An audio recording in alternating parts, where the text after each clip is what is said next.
एउटा दुईवटा x minus 3x लाई 3x साइन चेन्ज माइनस त्यो प्लस भयो काट्यो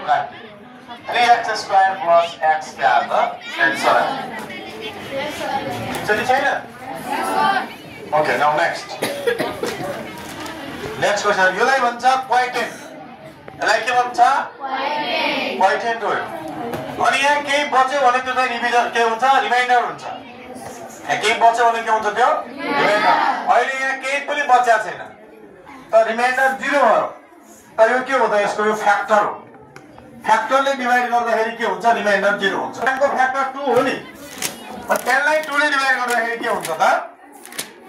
0 रिमाइन्डर हुन्छ ओके न 2 ले एक्ज्याक्ट डिवाइड हुने वाला के हुन्छ यसका फ्याक्टर हो फ्याक्टै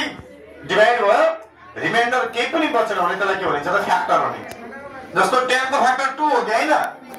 अनि 10 लाई 2 ले डिवाइड गर्दाखेरि रिमाइन्डर केही बच्दैन हेर्नुस् 2 5 जा 10 क्यान्सल भगवान